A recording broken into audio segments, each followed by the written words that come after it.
Tiga orang ini kan karakter yang berbeda-beda gitu. Jadi apa ya, seru aja, mereka tuh seru makanya kan mereka juga maksudnya ditonton banyak orang kan, apa yang mereka berikan tuh ditonton banyak orang.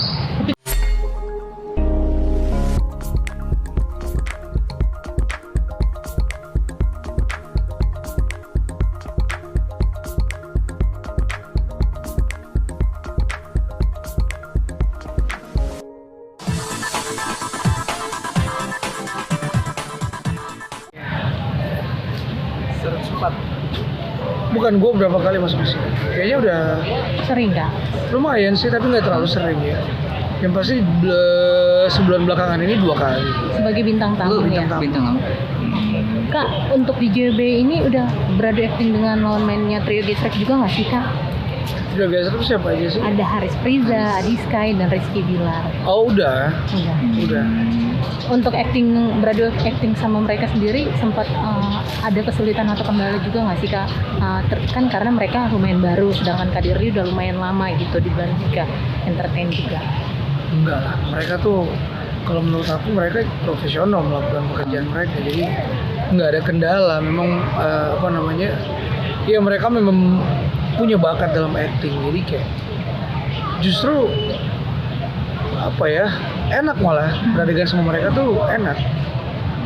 Karena masalah Nggak ada kendala misalkan dari segi buat bangun chemistry kan antar pemain biasanya susah tuh gitu karena agak-agak temen dekat atau enggak gitu. Oh, kayaknya itu zaman dulu sistemnya masih ada aja kayak gitu sih. Atau sekarang ada aja sih yang baru-baru tapi punya mental zaman dulu masih ada. Tapi kalau sekarang kan kita sudah zaman sosial, kita udah lebih harus terbuka dalam segala sesuatu. Jadi pada umumnya sih asik-asik mereka karena mereka udah ketemu orang baru yang mereka udah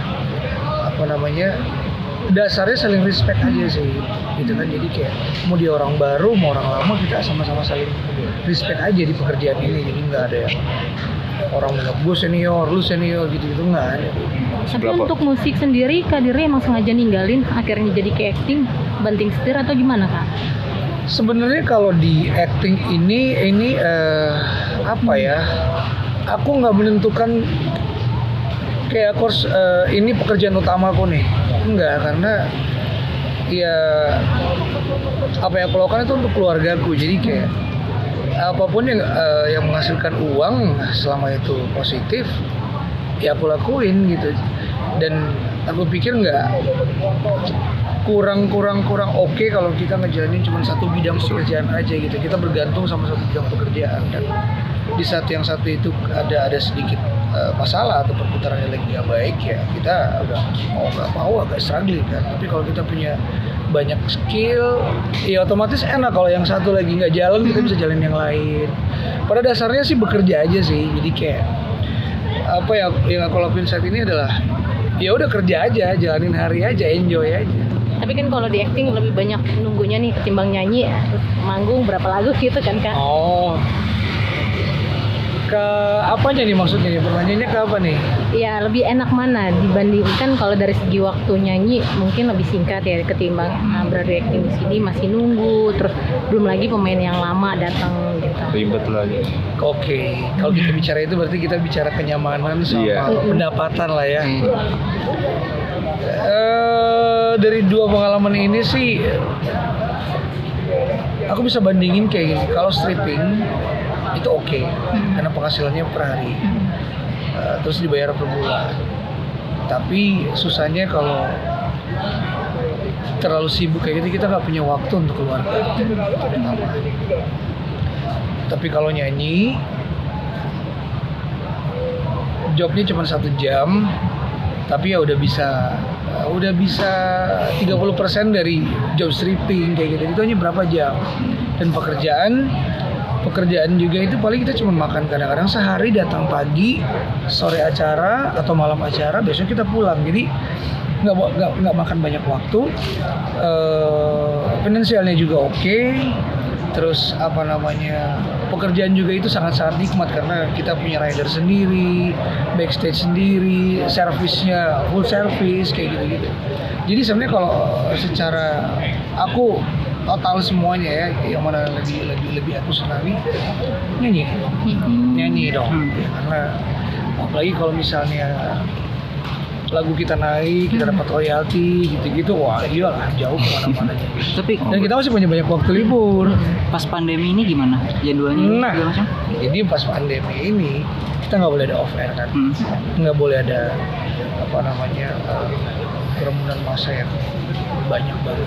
Jadi off air paling ada, masih ada aja, tapi itu paling acara-acara yang resmi pemerintah yang ada protokolnya, atau wedding yang sesuai protokol juga kayak gitu. Cuman orang otomatis mereka mengurangi itu semua karena biasanya kalau kita off air itu kita main di dimanapun ya, gathering atau wedding dan lain-lain, orang pasti juga banyak yang takut kan, takut nggak sesuai apa, banyak orang yang datang membludak gitu. Jadi off air bener-bener hampir dibilang sebulan sekali, kadang nggak ada malah selama pandemi ini.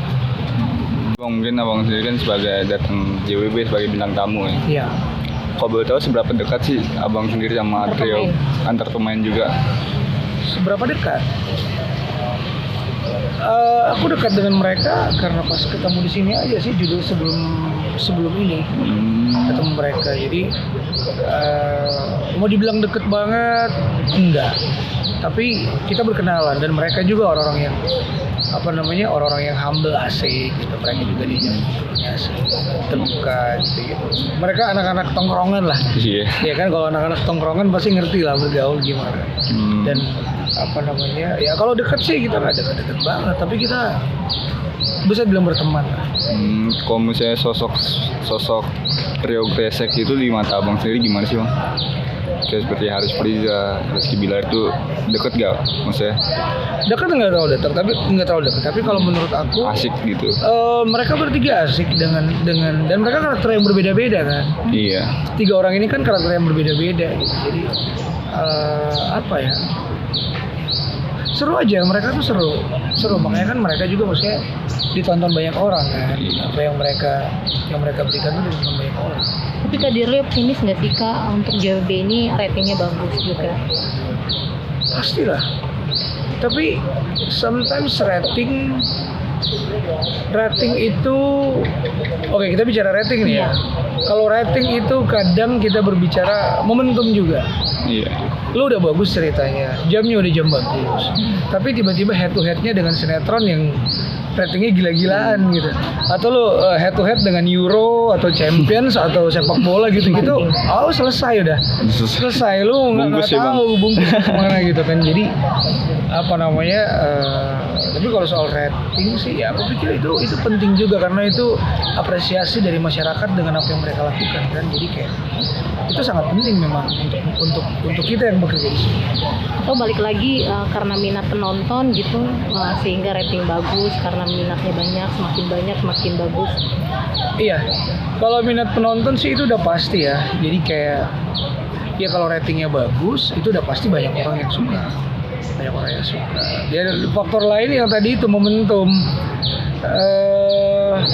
Penonton tuh susah ditebak sih, penonton Indonesia tuh mereka cepat bosan. Jadi mereka tuh cepat bosan. Lagi seru nonton yang satu, tiba-tiba ada yang baru, oh seru juga nih, wah langsung pindah semua gitu. Apalagi kalau mereka ngelakuin sesuatu yang konsepnya viral gitu ya. Jadi pasti semua orang pindah beralih.